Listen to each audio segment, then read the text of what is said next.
Waiting on Dwayne. We do have a quorum, so I'm going to go ahead and get this going, hoping that Dwayne will get here eventually, if that's all right with everyone. So if you could please stand and join me in the pledge. I pledge allegiance to the flag of the United States of America and to the republic for which it stands, one nation, under God, indivisible, with liberty and justice for all. Thank you, everyone, for attending this regularly scheduled board meeting of the Central PUD. At this time, do you have any comments from the audience on non-agenda items? Seeing none, do we have any corrections to the agenda or consent calendar? My other two board members are quiet on this, so can we have a motion? I move that we approve consent calendar. I'll second it.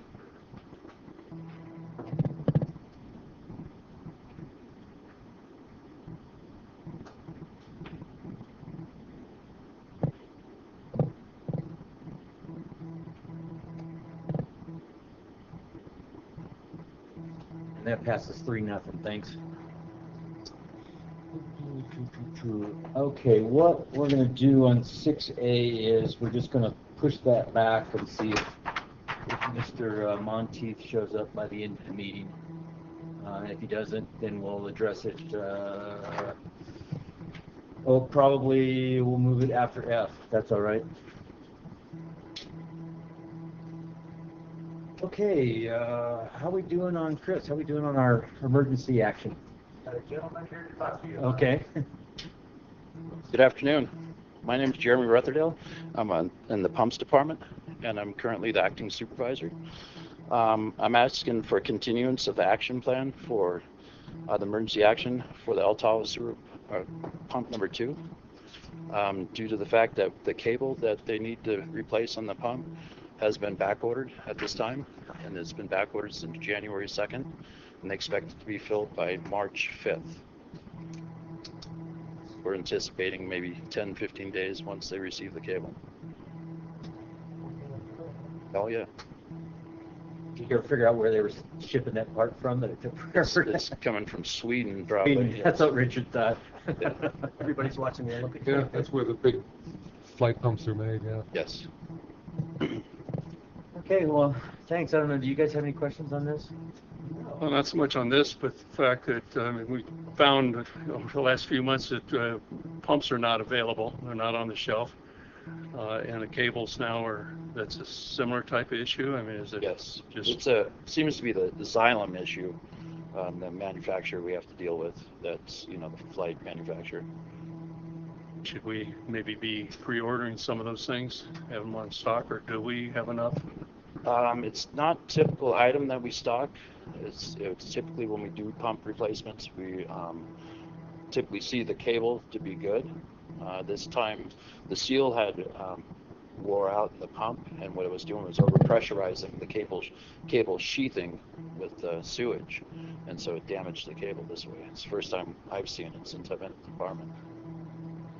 It sounded kind of strange to me also, but evidently it's one of their signature products, the cable. To me, it seems like you could just get 4 or 5 wires and go for it, but evidently that's not the case. I also would like to add to that, as we've been going through the Big 5 pump station condition assessment, we're developing a level of service chart for the pump stations, sewer lift stations, and as part of that, we're looking at criteria such as, okay, if the lead time on these parts is X amount of time, then we should have those parts in stock. And what's the rebuild time, what's the replacement time for various pieces of equipment. So we're working on developing those criteria to better identify what we should have in stock and what we also perceive we can order with a short duration.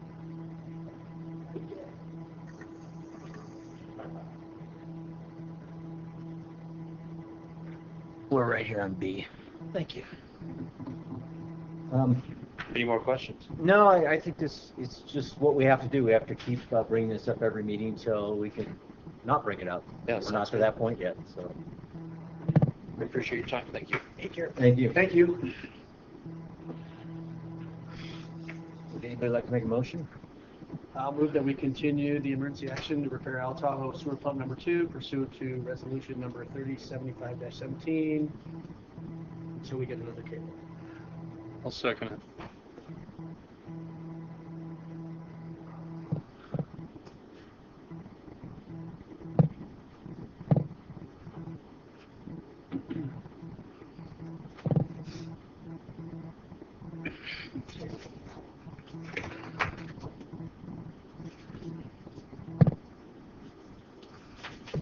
That passes 4-0. Thanks. Okay, let's talk about some cattle grazing. Jim Helton is meeting with Liberty Utilities today and as well as some solar consultants down in Diamond Valley Ranch looking at doing a solar project down there and trying to coordinate some of those efforts. So because of that, I get to come up here and talk about this. This grazing lease we've been doing for a number of years, and historically it's been a single year, 1-year contract with each of the ranchers. This is a fair bit of change from that in that we're going to a 5-year lease, and one of the big driving issues with that is so that the ranchers that we, instead of just basing their proposal on price, there's actually some criteria that you can see in this document that establishes how well they're going to be taking care of the property, what other properties they've leased, how are they taking care of the environment out there. They're not just overloading the ranch with and overgrazing the property. So we'll be able to evaluate these contractors or these the lessees based on more criteria than just their price. Part of the expectation is that by doing a 5-year lease, the contractors will also be able to go after some grant funds, and the district will be able to go after some grant funds to make some improvements out there with the property, as far as keeping the cows out of the creek and things of that nature, doing some stream restoration type work on a grant basis. It makes us eligible for doing that type of work. And so with that, I would like to request that the board authorize staff to proceed with a request for proposals to establish a cattle grazing permit for a term of 5 years at the Diamond Valley Ranch. So moved.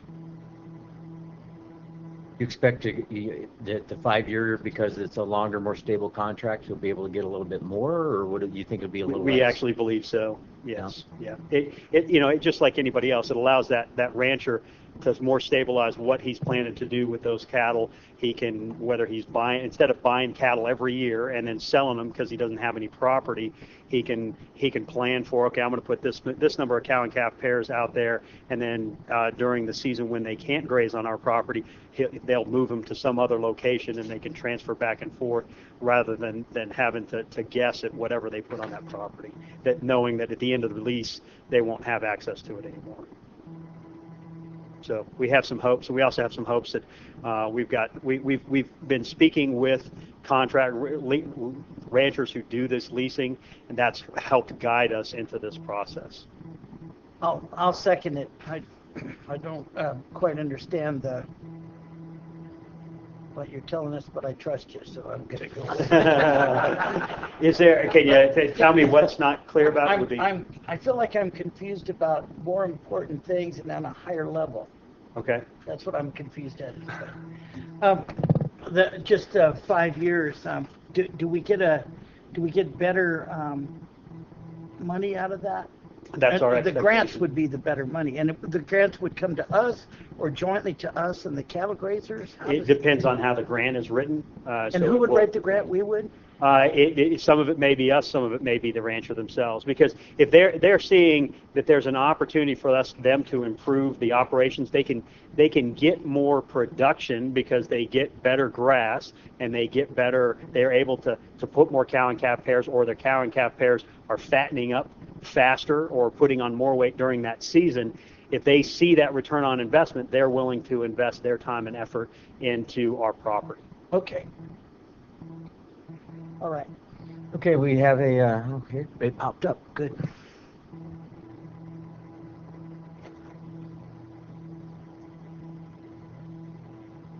And that passes 4-0.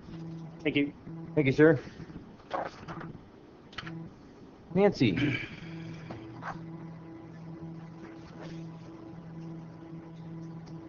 Afternoon. We have a big decision regarding our workers' comp program. We've been with CSRMA since 1992 for our workers' comp insurance, and they've done a good job for us. We've looked at them at AQUA before, and it's always stayed with CSRMA.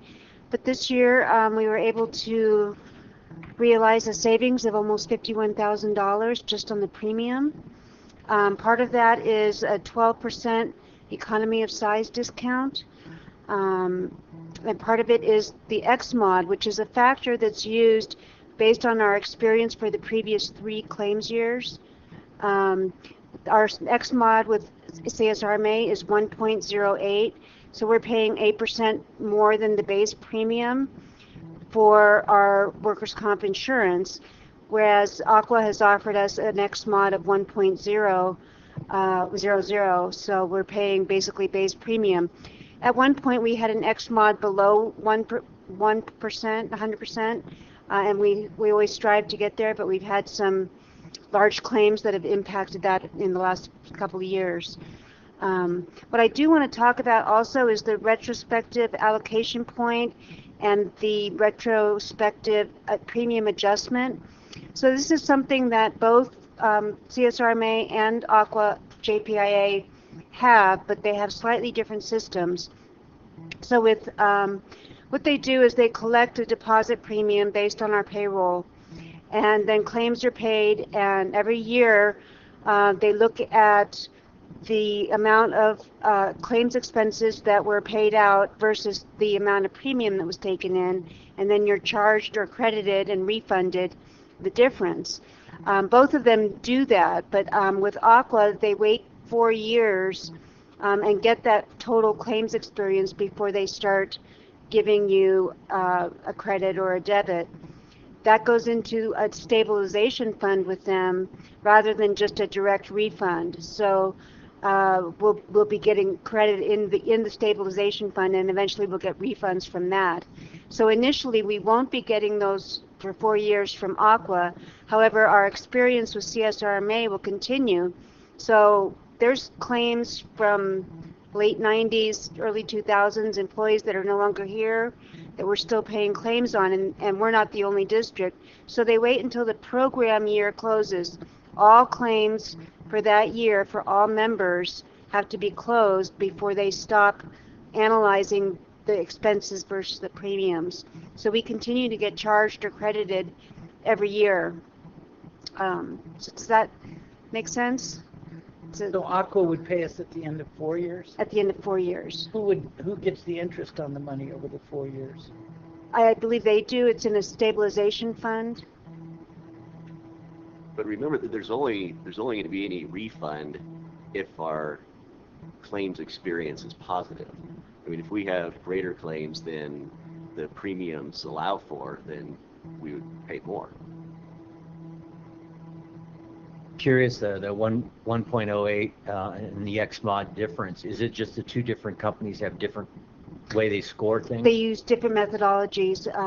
The WCIRB, which stands for the Workers' Comp Industrial Relations Board, came out with a new formula a few years ago, and the AQUA JPIA did not adopt that new formula. They're using their old formula. The other benefit to the AQUA JPIA program is their claims adjusters are in-house employees rather than contracting that out to a third party.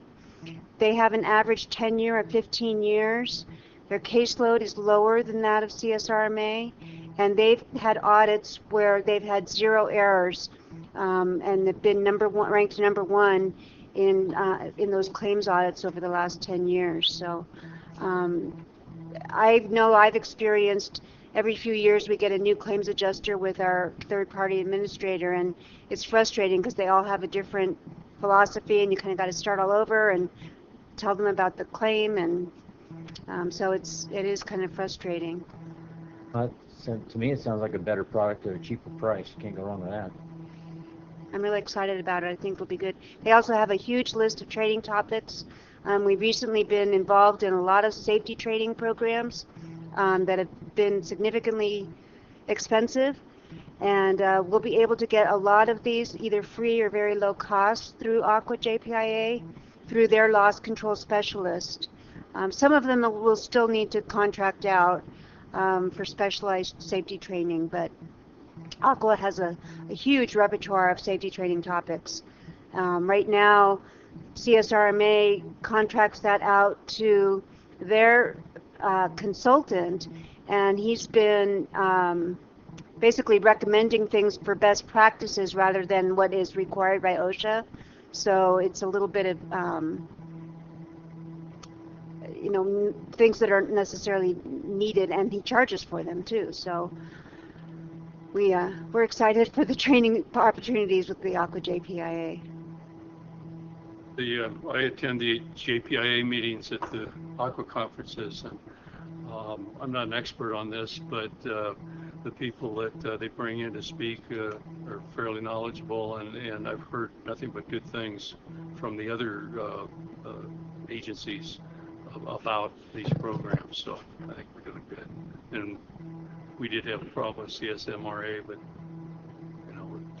Yeah, we've been experiencing a few issues with them in the recent years, so that was kind of added to the impetus to review it again.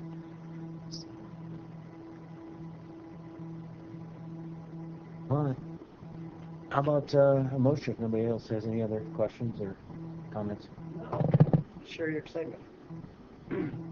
So I'll move that we approve moving the district's workers' compensation program to Association of California Water Agencies, effective July 1st, 2018, and approve resolution number 3080-18, consenting to enter the joint protection programs of the Association of California Water Agencies Joint Powers Insurance Authority. Okay, I will second that motion.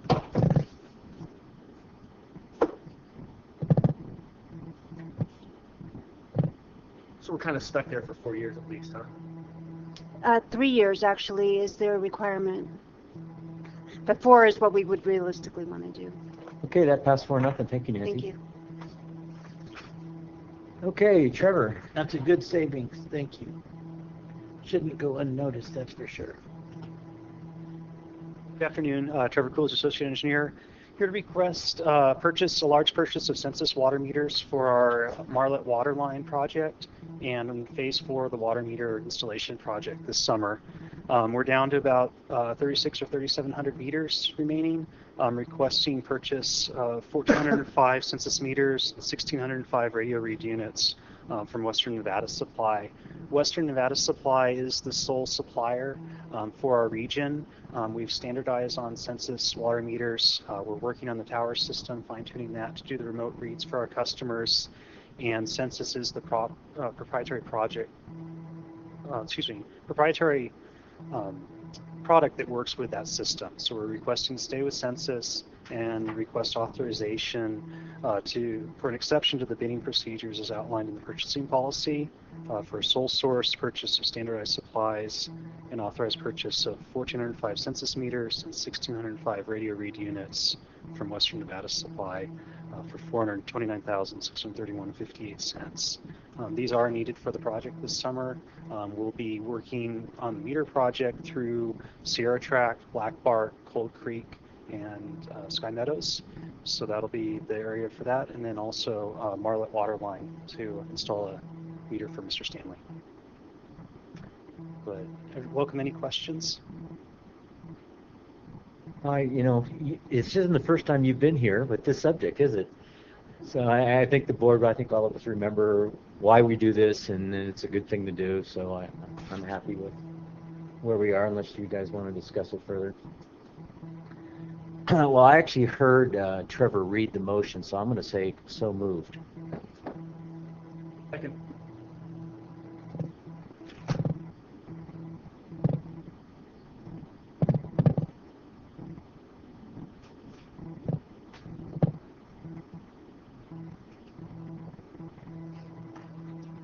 Okay, that passed 4-0. Payment of claims.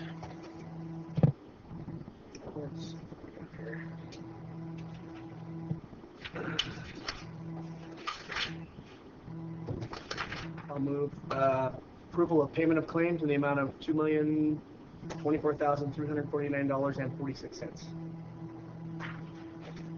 Second that then.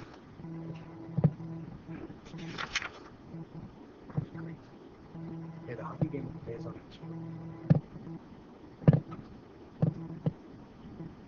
Okay, that passes up. Boy, this thing's working fast today. That passed 4-0. Okay, we are at the end of the action items section, so I'm not going to wait any longer. I'd like to take up item 6A now. Tim, can you just give us a real Cliff Notes version of this?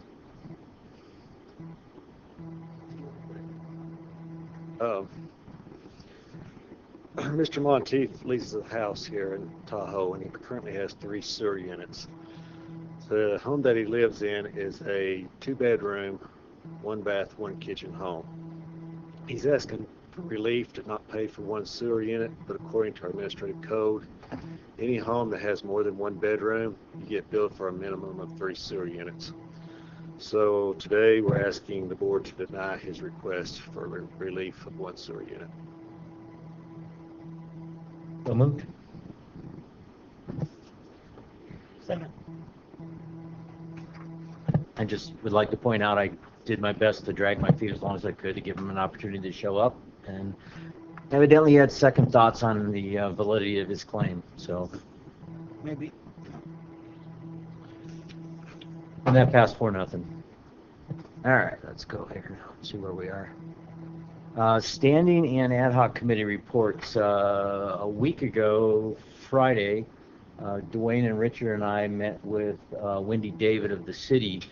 Brooke Lane couldn't make it, and the city manager, the acting city manager, was a little too busy with his new job to show up. So the main thing, we continued our discussion on the PCEs. That was right on the heels of the public meeting that Richard had, and that was pretty much the main topic of conversation.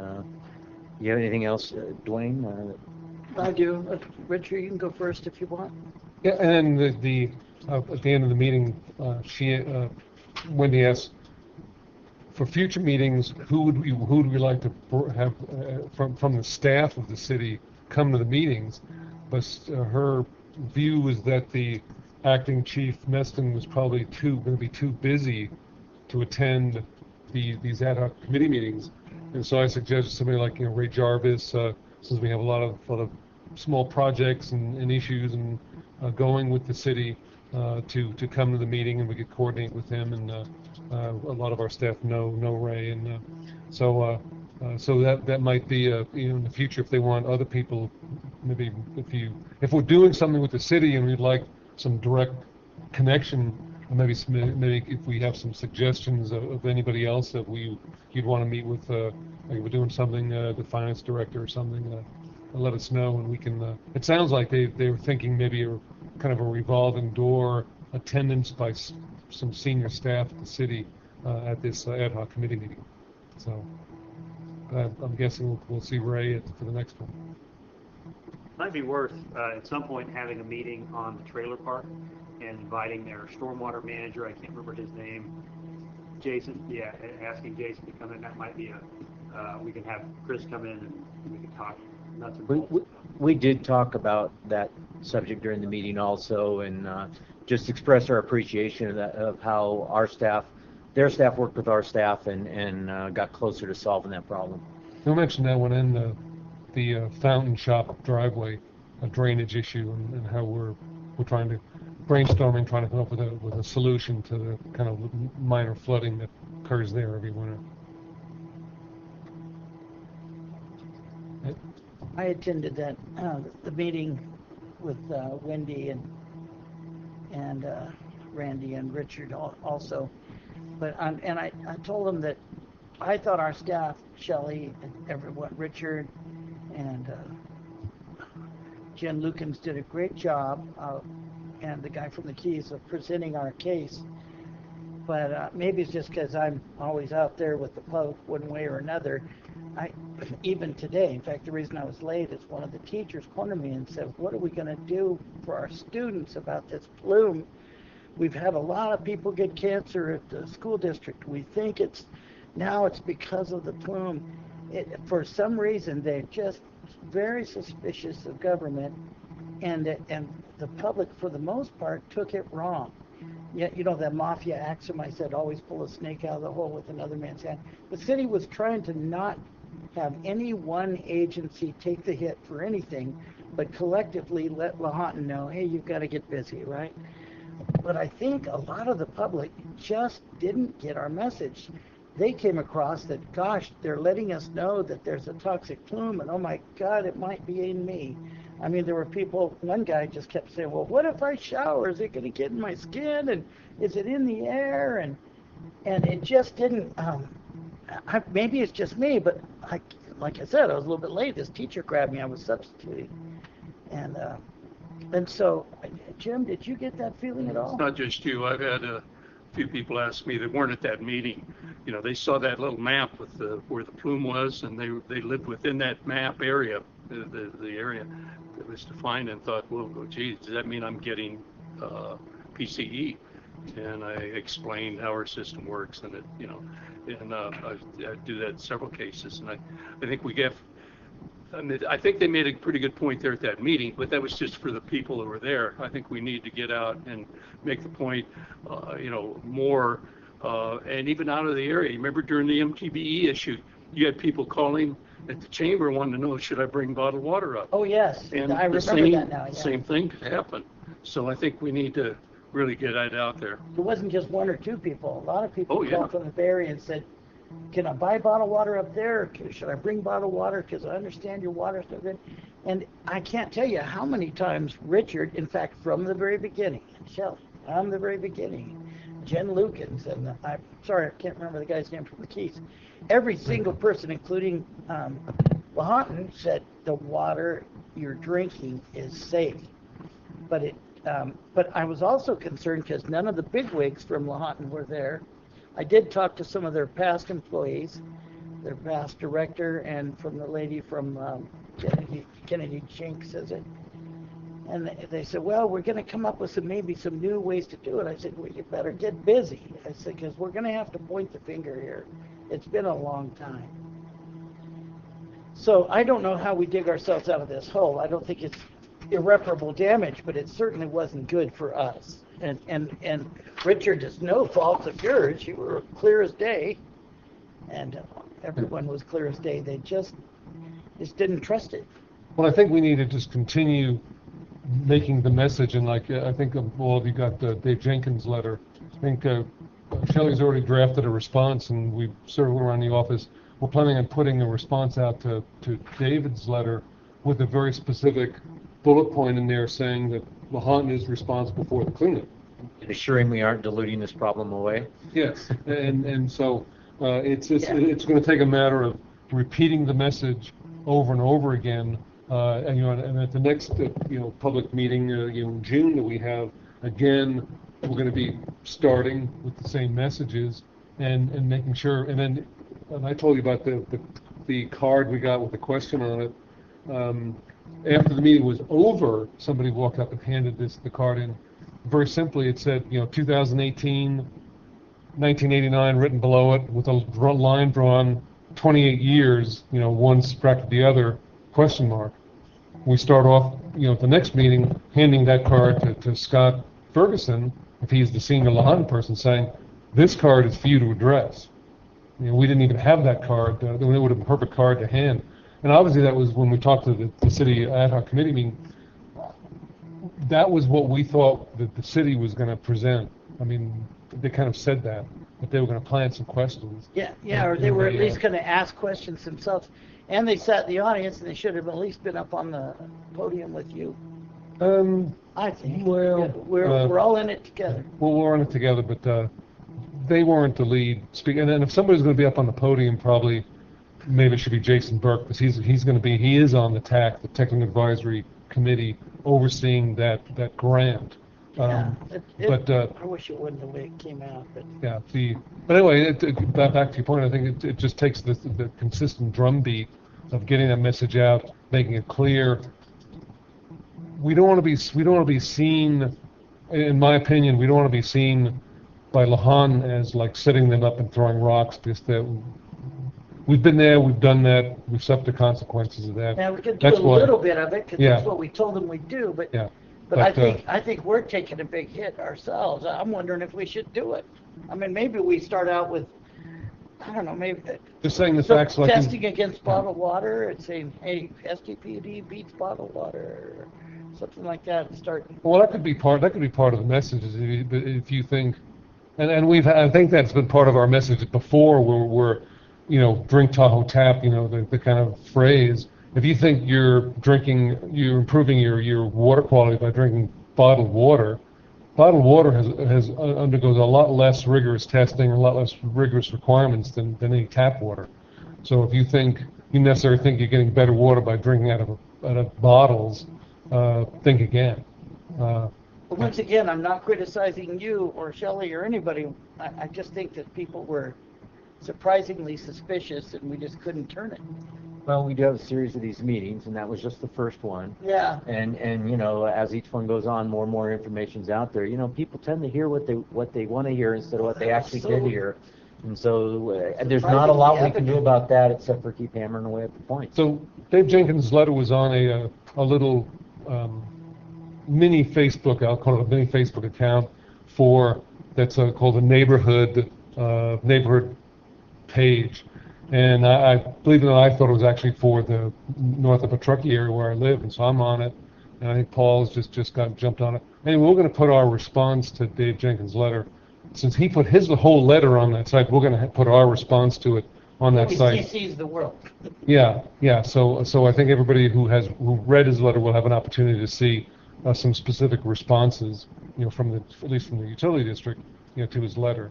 And again, this is what we're going to have to do, is to continue to repeat the message over and over again that our water's safe. We're not responsible for the plume. We're not responsible for directing the PRPs to clean it up. We're doing what we can. We're going to be doing this grant-funded project. I think we need to get information out there about our expenses too. But we're going to be doing this grant-funded project to basically minimize the spreading of the plume and to maximize its capture and to basically shrink as we move forward. So we're doing what we can, and again, the message is the water's safe. This buzz is out there. Is there value in doing another public hearing in advance of the June, maybe something in March or something to that effect? Since right now there is a community interest in what's going on. If we wait too long, that message may get diluted. Shelley, I don't know if you have any thoughts on that. I was really impressed with how many people showed up. It was standing room only, people out in the lobby watching the next. There were about over 50 people, maybe 60 people there, and 50 people live streaming it. So there was a big buzz around this meeting. Something I thought was interesting and linked up, and there was this article on it, with just no new information was presented, which is true, right? Nothing at the public meetings kind of just let folks know about our people, the background, and about our feasibility study. So if we host another meeting and say the same thing, are we going to get the same vote, the same from each specific?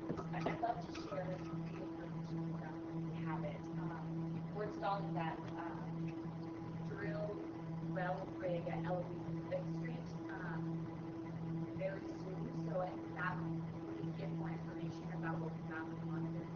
That might, I hear what you're saying. How do we capture this buzz?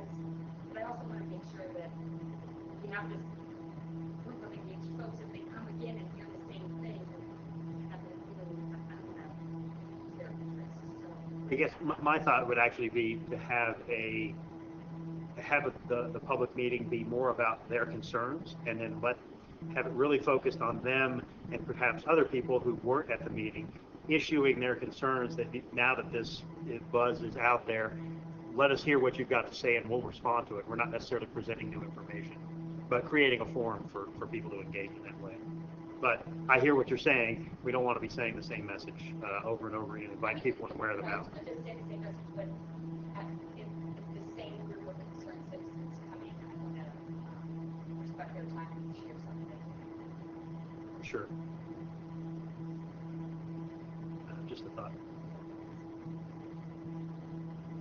Instead of reaching out to the newspapers again, basically highlighting the conversations that took place, a little more detail than what I've seen in the papers already, and maybe addressing if there are concerns that we're considering having another public meeting, just to do a question and answer type setting for people that are concerned. Maybe you'll get more than just that 50 people out there. You know, maybe some kind of article from you guys, you know, stating that they understand from that meeting there's a lot of concern out there. You know, we just kind of reach out to more people than just the 50 that showed up, and maybe give them a contact number here. And if we start seeing a lot of interest or a lot of questions coming in, maybe that'll kick off the other public meeting in the next month. I've been working with the Tribune on finding a contract for not just having ads, but having articles in the Tribune that use. Because I think that's a really effective way to start communicating with a lot of local students and a lot of second homers with the Tribune. And so that could be, finalizing the details of that, that could be the first article I submit to be published in more question answers, you know, follow up. Yeah. And the Mountain News. I think why have a meeting and dig ourselves a bigger hole? I want to make sure that what Shelley said is that we have something news of what we're doing or Lahontan's doing or something. Because, you know, we were standing up there having to field I think the second to the last question was, can I take a shower? No, you couldn't. We started an FAQ section. I think one of the things we can do is greatly expand that and include a lot of the questions that came up at that meeting, even repeatedly, and say, you know, I mean, to actually put it in, you know, if you're worried about taking a shower, again, the water's safe. You're not absorbing any PCE from that water. Meets drinking water standards. You can take as long of a shower as you need to, as you want. You know, it's like. Those questions or answers that you had in that meeting, and putting that into an article, you're going to reach a lot more people here in town that maybe don't have time or speculating on what some of the article may have said. It seems like you reach a lot more by just putting all that stuff. You know, there's questions that asked, like the gentleman at the shower, he asked that twice, even after the answer was that the drinking water met drinking water standards. It still didn't answer his question, well, but can I take a shower? By telling him that the drinking water meets the standards, didn't answer that question for him. I mean, it might answer the question of everybody sitting in this room, but for that guy, it didn't. And I don't know how many other members of what percentage of the public would think that. So, Now, the yes, school teachers, you know. the school teacher, you know, she's theoretically educated. She says, what are we going to do here at Tahoe Valley School? She says, you know, I think there's been a lot of cancer. There must be a plume here. It must be PCE. Well, the school district's actually tested, and that question actually came up at the meeting about lead. And well, the school has actually tested for lead, but the Tahoe Valley, I don't know how close or exactly what we want to say, but they've only been on the Lucan system for a handful of years. They were on their own well, and their own well is obviously located in that plume area. Yes. So we have no idea how many years people drinking water at Tahoe Valley Elementary School drinking water that exceeded the MCL for PCE. And that's a real possibility. But in terms of, you know, at least now moving forward, the drinking water at Tahoe Valley Elementary School meets drinking water standards. So it's coming from the Lucan system, and the Lucan system they're pumping their one well, which is ND for PCE, and our water. So. Best way to get them is like in that movie, Aaron Brockovich, take a bottle of water and set it and say, drink this. Yeah. I also think on an article like that, you can probably touch on a couple of subjects that are concerning you, as far as us being put in that hole. Maybe touch on a paragraph or something without being too finger pointing, as you would say. But I think you reach a lot more people that way. Well, there are a lot of people that do read the Tribune, but there are a lot that don't, and they get their news from second and third hand And the Mountain News is rumors. big. So, you know, we really got to do a multidisciplinary type, multimedia type of thing. And, you know, being on the TV can help, and the radio, and then have flyers. Maybe we do a stuffer in the bills, put something in the bills. Actually, Richard was on TV, the lead story after that meeting in Channel 2 in Reno. Yeah. And it was on the did. radio stations out of Reno also. I missed But you those. couldn't have made it more clear. It just didn't get through. Well, it I don't got know through to what you some had to people, do. but some people are just worried because they live in that area and they don't understand the fact that the water is coming from other wells, not wells that are shown on that And map. that was one of the questions. I think Rick answered that in terms of, you know, if the well is, that we're getting water from is in the PC area, does that mean that's we're getting all the PCE? And he said, well, there is a blending that goes on in the system. But And there's a multitude of questions that I've been asked. Like one of them was, okay, you guys are supplying 2/3 of the water to Lukens and you test all the time. But Lukens said they test once a year. So how do we know that, you know, that's, well, Jennifer answered that question. They're testing a lot more often than once a year now.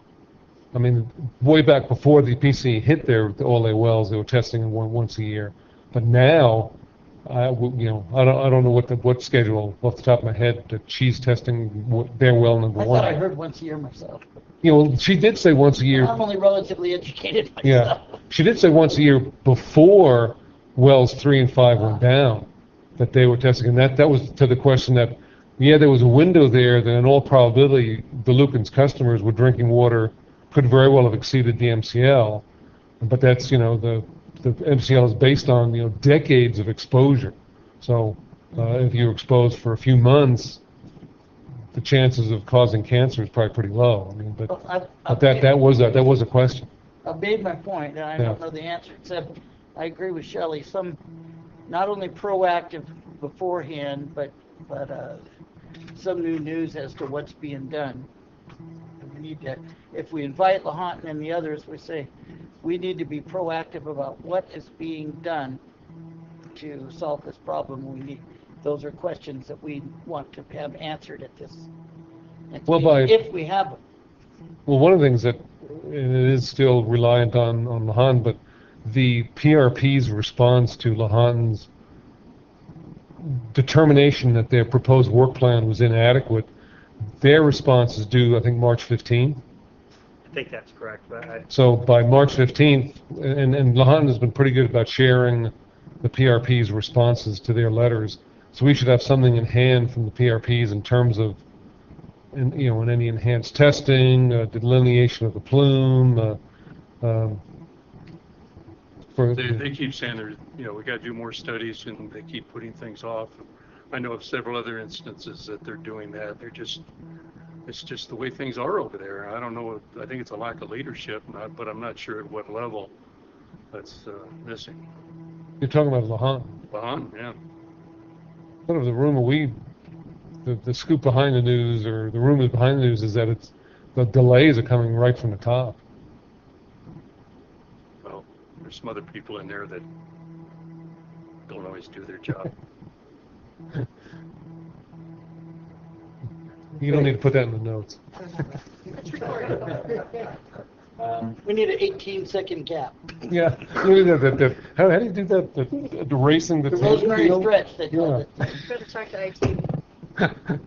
For those of us who are old enough to remember what that is, huh? So just to wrap up for this discussion, if you're we'll be publishing a response to these letters on X4, emailing to them as well as on X4. We'll be spinning the articles. We'll continue with on all the local radio stations and send out press releases, papers, and all updates for expanding that FAQ, the first stuff that we have on our website. Application and that article those questions, highlight. I would say Mountain News too. Yeah. Kelly said he's going to be there since there to represent Mountain. Could have been his wife, Heather. Get in. Yeah.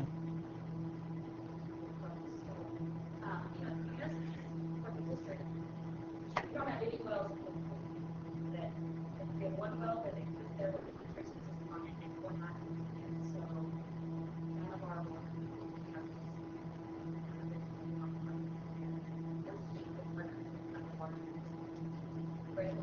I think that's the main message that needs to get out. Better than bottled water should be the And headline. remember that 70% of the people that have property here or paying the bills live out of the area. So the only way to get to them is with a mailer type thing in our bills or a separate mailer. Those people wouldn't be written the Tribune or the Mountain News. The PRP's response is due to Lahontan by March 19th. 19? 19th. Okay. And I think, we are all sophisticated enough to know how they play the game, delay and point the finger elsewhere. And That's exactly what they're doing. yeah, They're that's saying just somebody what else they is- do. And they wear you down. And they can probably easily make the case that there were others. Runnels is there. In fact, he was there the other night.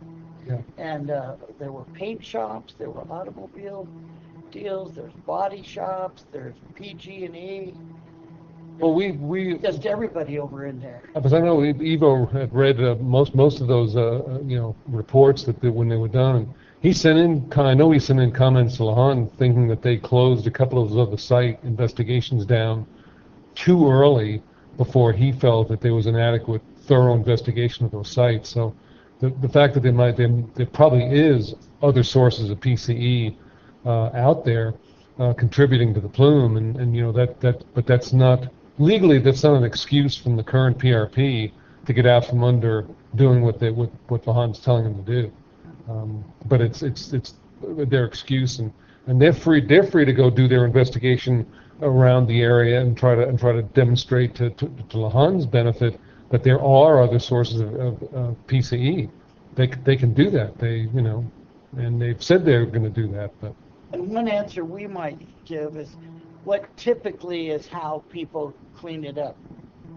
How is it typically done? Scooping up the earth and hauling it away, pump and treat, and maybe something else. I don't know what the new things. We just explain how they do Yeah. it. But yeah, there are when it's close at hand. kind of a hole I wish we hadn't dug, but we're there, so we'll do it.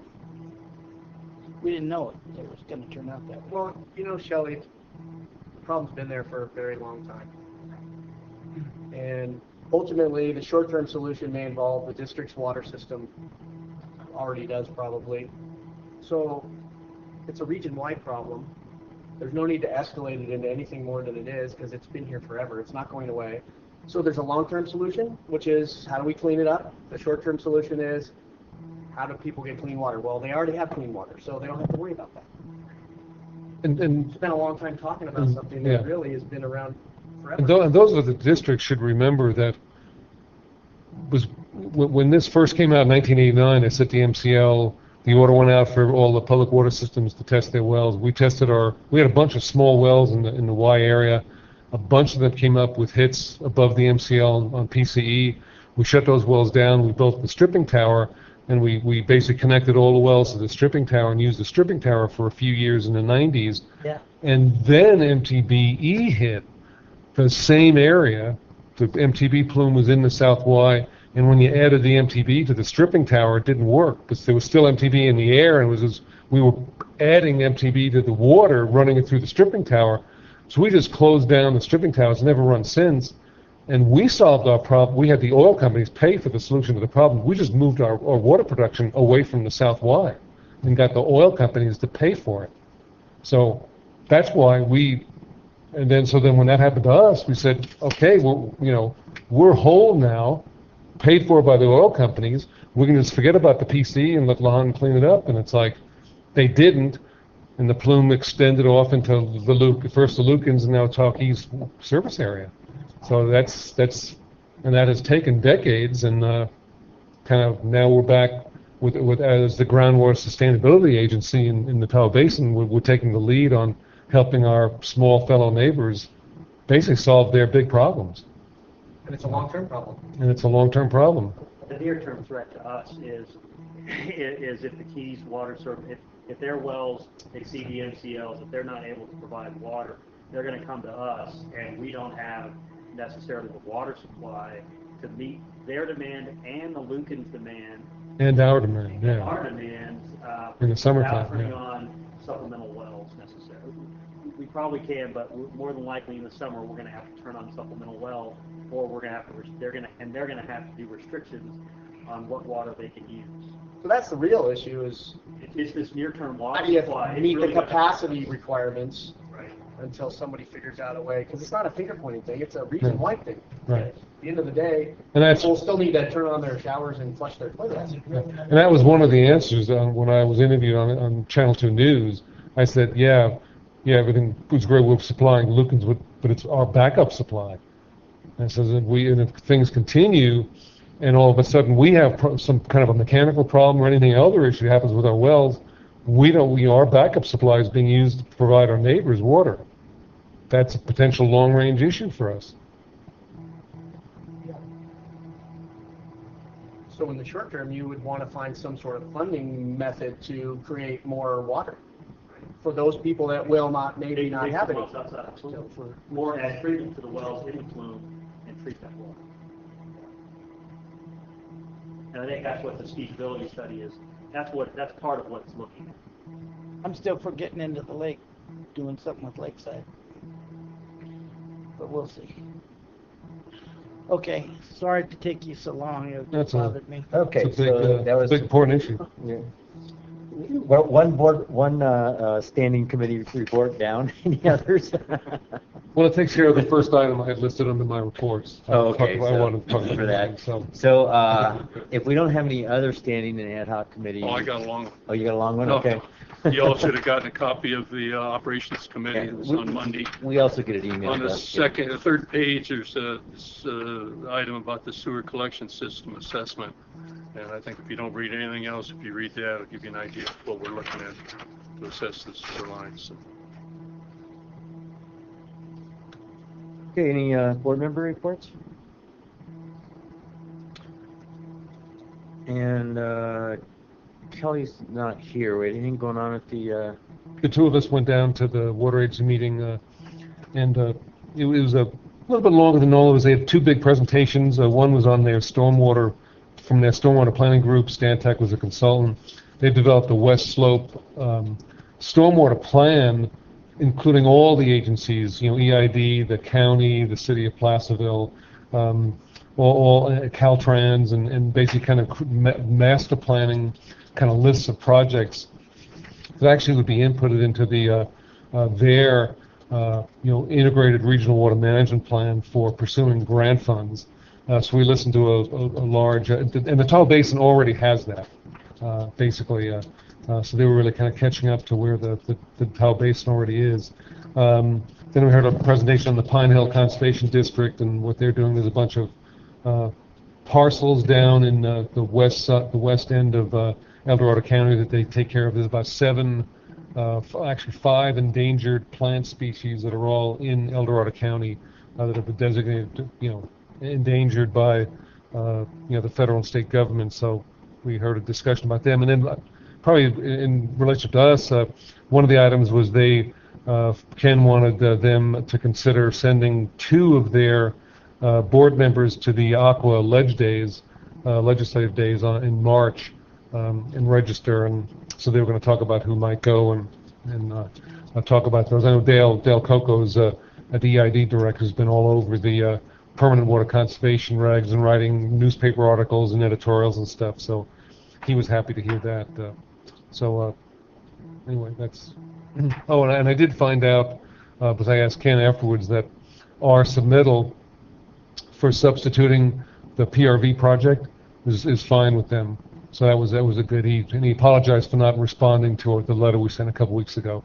So I confirmed that transfer of the grant funds from the other projects into that was okay with them. Okay, that's so. Just moving on, we already covered, I think, item A. Then item B A number of us attended the Alpine County District Contract Commission meeting down in Alpine County, talking about the contaminants of emerging concern. And we had a nice open dialogue about some of the testing that has been done, the progress of the year-long study that the State Water Board is commissioned and is doing. The draft report was out, and so we talked about that. And so in my mind, I think we'll be talking about that, the CECs, probably every quarter at that commission meeting.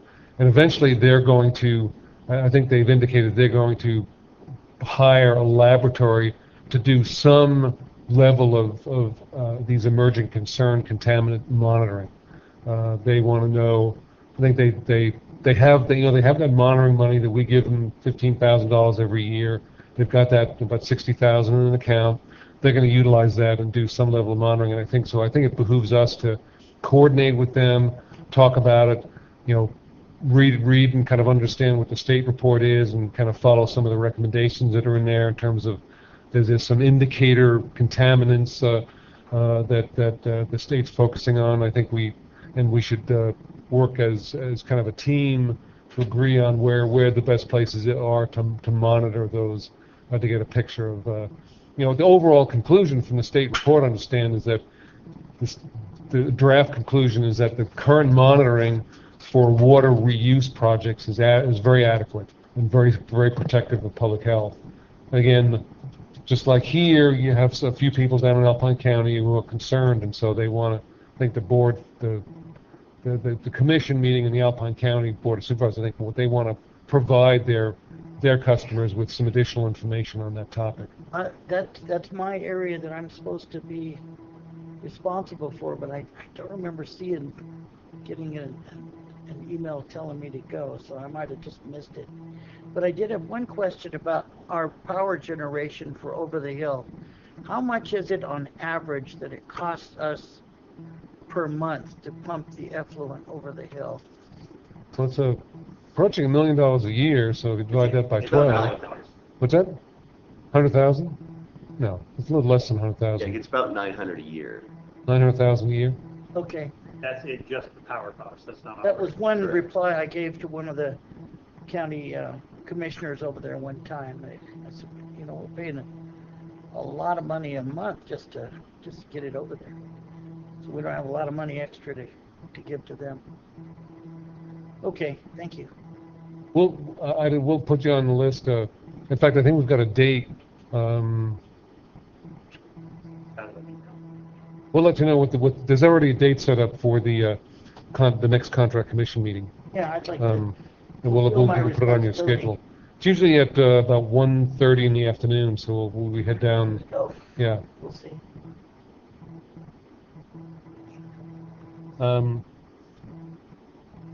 Yeah, just two other short things.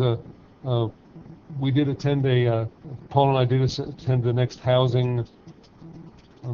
some housing meeting, workforce housing meeting, and we think that maybe an idea we might have an idea is that for you guys to appoint an ad hoc committee of board members to talk about that as more refined ideas come out about how to subsidize or certainly encourage low-income / workforce housing in the basin.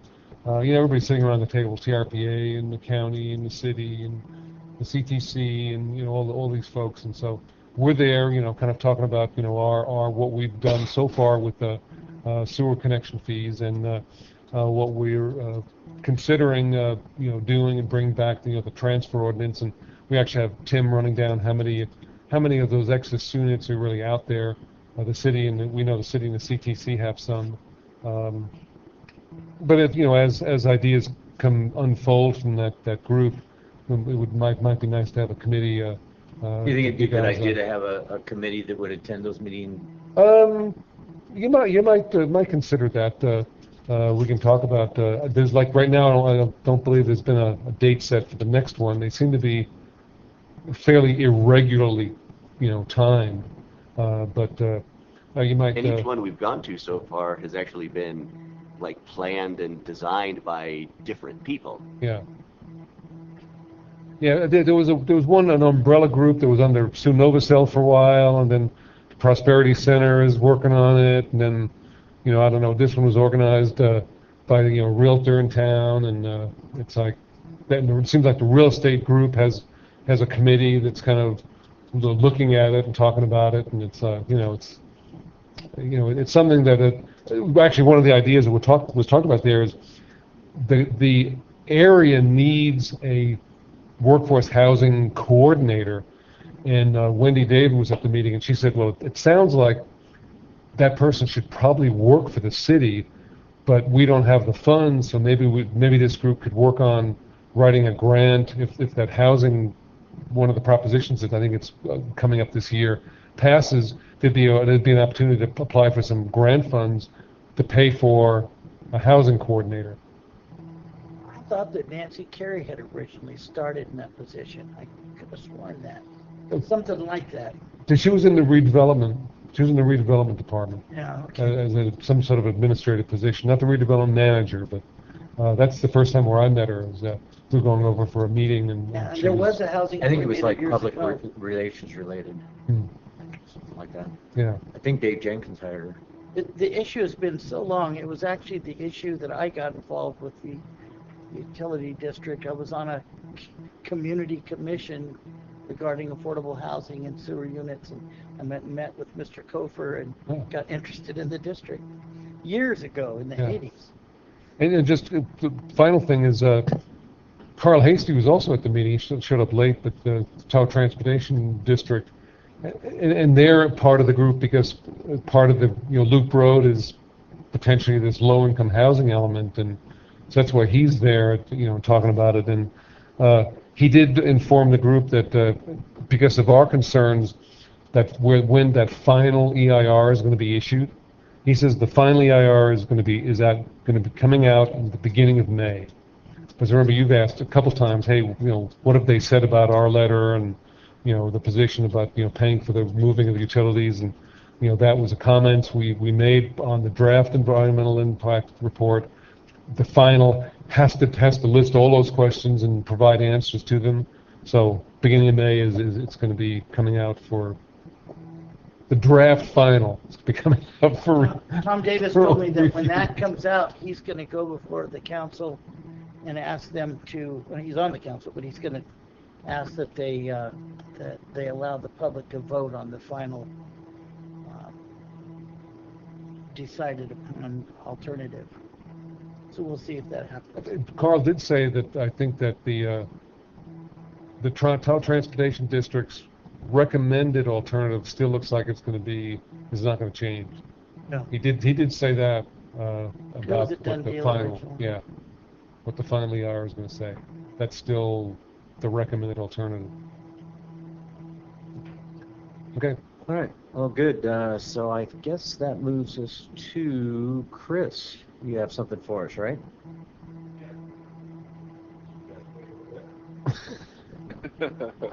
Public alert and warning system. There are no Korean missiles heading our way, right? No, I knew that was going to come up. It's been hard not to make some of those jokes in the meetings, right? So I'm here reporting on the integrated public alert and warning system. It's a solution to a question that Shelley asked me in a meeting about a month ago, and that was, how can the district reach the current population in Tahoe if the district has an emergency, like a boil water notice, or there's a fire, we need to ask people to start conserving water. I didn't know the answer at the time, so I went back and shot an email out to MESAC, our IT collaborative organization that we have with IT agencies across the state, and this iPause system is what was answered back. So I immediately started doing some research and found out the process to apply for it, and then Paul had a good suggestion of calling an executive IT steering committee meeting where I can sort of get buy-in from Richard and Shannon and Paul and John Teal, the other members of the committee. So it sounded like everybody was in agreement that this is a system that we ought to be moving forward with, so that we can at least have the tool in our tool belt to reach our service area in emergency. So this system will allow us to push quick, accurate, reliable, and actionable information to every person in the basin with a smartphone, a radio, or a television. It's all part of the same system that FEMA has set up. So the workflow that was discussed was going to be Richard would author the alert and send it to IT. IT would be certified and have access to the system to be able to push the alert out. Some of the alerts that we're talking about having in a policy that we would be defining to send this alert out for would be something like a boil water notice, sewer spills in highly populated areas, or the fire-related water conservation efforts. We don't really want to bombard our public with a bunch of, rebate program offers via the emergency alert system. So we feel defining those alerts in a policy would be a good idea. Is there any questions that I can answer? Or? So you're basically tapping into an existing FEMA system. Yeah, and because we're a local government, FEMA opens up that system to any local, tribal, state, federal organization that has a need. We just have to get California Office of Emergency Services, their buy-in for it, and then FEMA will grant us the access. So it's basically it's not a monetary thing. It's just jumping through the hoops and getting approved. Yeah. So the access to the FEMA infrastructure is free, but you need a certified software to be able to access that system. And so the software providers out there, I was doing some research. I found one that offered access for about $5,000 a month, and when I sort of talked with the sales guy a little bit, I'm sorry, $5,000 a year. He dropped the price to about $1,000 a year. And so that's reasonable. Where you might have received IPOS messages for amber alerts, or if you're in an area where there's been tornadoes or hurricanes, those are the big issues. Never. Exactly. I was going to say, that was never use it. I personally get irritated when my phone tells me about an Amber Alert in Reno.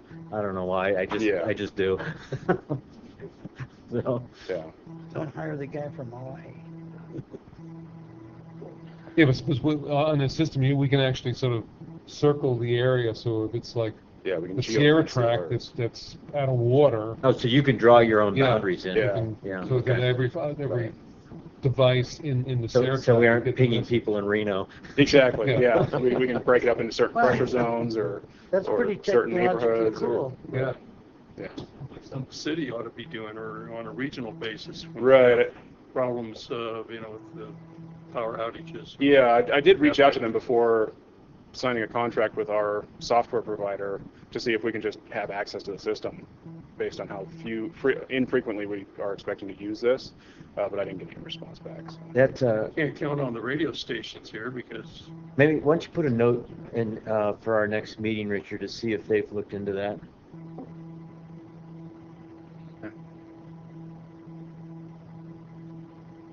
Great. Thank you, guys. Good. Okay, Mr. Hughes. Yes, you all should have received a memo like this in front of you from Susan Rasmussen. Susan administers the Helping Hands program. I'm sure all of you are quite familiar with that program that the district has. It's funded with donations, and then those donations are used to assist people who are having troubles paying the bill. And so every year she puts this memo out illustrating the statistics of the program for the prior year. And so this is for 2017. And so in the year, actually, only 2 households received assistance for a total of $546. The program received in donations $2,073 for the year, and the year-end balance of the program is $6,321. So it still has a healthy balance at this time. If you look at the 5-year comparison down below, you can see the utilization of the program has actually gone down every year. The most impressive statistic to me, though, is the last dollar figure there of the total assistance paid since inception, which is over $55,000. And the reason it's also very impressive is because the majority of those donations have come directly from the employees of this district. Good. Why do you think the usage has gone down every year? I don't know for sure, because the actual request flows through the county first, and then whether it's denied or approved, then that goes through Susan. So according to this memo, there was a couple that were denied, but still, even if they were approved, that would only left it at 4. So yeah, it's really not being utilized that much, and it's a program that is advertised. It's gone out in our quarterly newsletters quite often. Is it a little bit onerous to do? Little is the right term. And understand it's not for like, it's not our low income program. That's a different one. If you 20% below the income, that's a permanent reduction, 20% reduction on your bill. This is for one-time events. Somebody lost a job, they're between jobs, they had a medical expense, or I remember one-time when Mary shot, Lou brought it up. Yeah. So it's kind of almost like an emergency thing that somebody's struggling to pay their bill. They provide the information to the county. Usually the denials are you can only use the system once every 3 years. Yeah. 3 years, and usually what happens is we're getting the same people requesting too often. That's typically why they're denied. Okay. Shannon.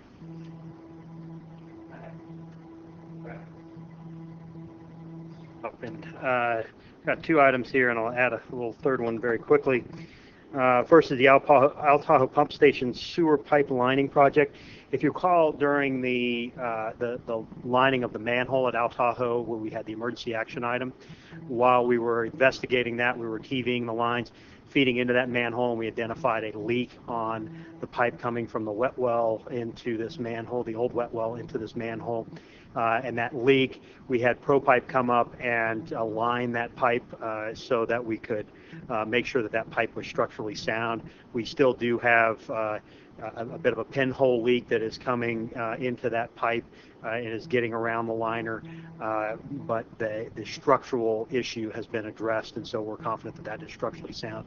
While we had ProPipe up here doing that work, while we were doing the condition assessments in the field with the new TV truck, we came across this this pipe, and I don't know if can you guys see that on your screens? They'll see. Just there you go. And so the pipe crews came across this pipe, and as you can see, this is an old clay. This is a clay pipe. It's 6 inches in diameter, and I don't know how to describe that other than being kind of busted up. We don't have water infiltration into that pipe at this point. But this gave us great concern about the structural integrity of that line. And so since ProPipe was here, we had already paid them for mobilization. We talked to them, and they agreed to mobilize that same crew that was doing the lining on Al Tahoe. And they came over and they lined this section of pipe. It was effectively about an 8-foot section of pipe that they ended up lining. The service lateral comes in the middle of this area that's really cracked up and broken. And so they sent a tool in there and actually reestablished that service connection in the middle of this without doing any digging. This pipe, as I understand it, is about 10 feet deep, so it would have been a fair bit of excavation and work for us to get in there and do this work. Is the way we do that is it falls within your financial authorities? Yeah, it was less. It was about $10,000 to $12,000. So it makes sense to just go ahead and do it. Yeah, we had the crew here. We had them lining, and that wasn't an emergency action. That was something that was part of O&M, and so that crew was here. So we decided to go ahead and go out and get this done. This clearly you can see there's structural integrity issues with this pipe, and gives us. We didn't want to leave it. We were aware of the problem. Let's get out there and fix it. So we jumped on it and got it done. But so I think the more and more that we TV, the more and more we're going to come across stuff like this. Jim and I met a guy down in Casa that has a company that does, it's not like ProPipe that they come out and they do it for you. They actually have a system that they sell to you, and you have staff trained to use it. And so that you don't have to schedule or do something. I gave Shannon. I've got so I'm assuming that as we go on in time and we find more and more of this, you guys will look at the feasibility to see if that is a money saver or money waste or what it is. Absolutely. As we continue with this assessment process, we will definitely make that evaluation. I see. How many miles of clay pipe do you think we have? Oh boy. Didn't you say it was Is it about a third of our system? Yeah, I think that's a good We're about. I think the assessment was about 2/3 is asbestos cement and about 1/3 is clay. That puts it over. But 100 that is miles? literally off the top of our head, so Close enough to that. It's a lot. Yeah, it is quite a bit of this clay pipe. And clay pipe is absolutely fantastic. It's non-reactive. It's great stuff until it starts to break, and then it's a whole other problem. It is a good product. It has installation issues. This may have been an installation issue. We're not sure what has caused this failure. Earthquake, who knows? Exactly right. That's the problem with clay pipe, is it's brittle. It's definitely more brittle than asbestos cement, which is also brittle. Those are my two items that are listed on here. The other thing I wanted to raise is Aqua is pushing out a fair bit of issues or information associated with the water tax. The water tax, we've talked about this before. It's SB 623, AB 401, where they want to tax us either to do low-income rate assistance or to support disadvantaged communities, and as far as infrastructure is concerned. Those bills, the governor in the administration, in their infinite wisdom, has also decided they put out a budget trailer bill for a water tax. This is very concerning because it doesn't go through the typical committee processes, doesn't get debated. And so Aqua is doing a heavy push to combat that. We'll be doing some letters from the district. I'll be meeting with Gaines and Bigelow to communicate with them our concerns with it. And they're also having a couple public hearings in March, and I plan to go down and attend and potentially give testimony on those issues at the Assembly and at the Senate. Dan, and I'm sure you already know this, but I just thought I'd mention it just in case. There's a process called gut and amend at the end of the season where they just scoop the guts out of a bill. It might be something to do with wildflowers or whatever. They scoop out the guts, stick what they want in there, and from the friends I've had who were in the legislature, they barely read most of the bills, and those kind just slip right past them. Absolutely, and that, in my mind, the budget trailer bill is even worse than that, because people don't pay, no one pays attention. They're supposed to be, the budget trailer bills are supposed to be minor fixes to this big omnibus budget issue, and they've slipped in issues. 2 years ago, they slipped in the mandatory consolidation, forced consolidation of water agencies, and gave the water board the authority to force consolidation for water agencies. And nobody saw that coming. It was at the last minute, bang, it hit. There was no discussion. It got voted on. Nobody knew about it until it had been voted on. Fortunately, with this, we've seen it coming. There's been this threat that they were gonna go that direction, and so we're prepared, and we've been preparing to fight this issue. Aqua has been very active in that, and kind of a coalition is getting together to really try and push back. But our governor's got a lot of pull. The administration's got a lot of push. They're only asking for about $4 million, but this is the camel's nose under the tent, as far as I'm concerned, with a tax on water across the state.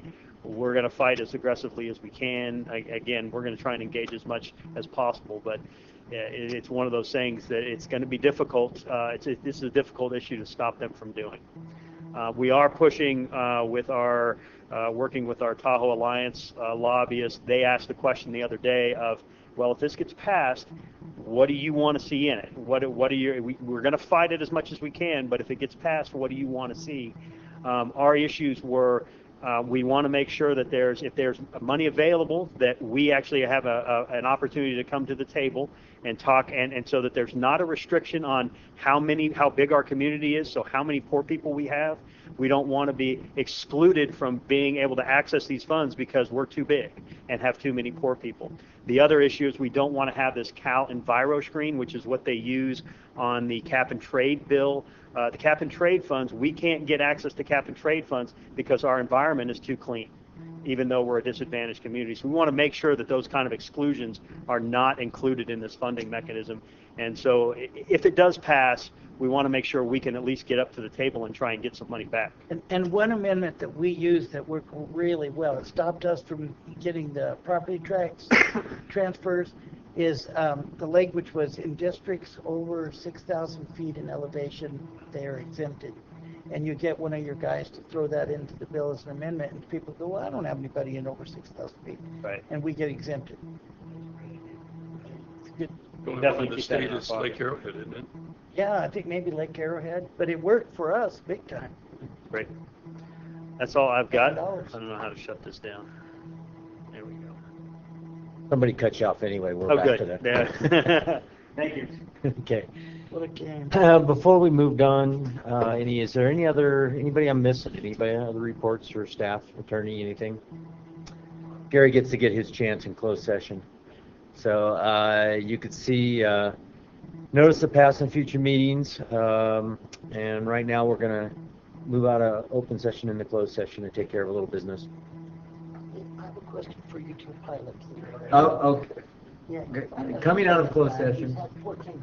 into open session, nothing to report, meeting adjourned. Okay.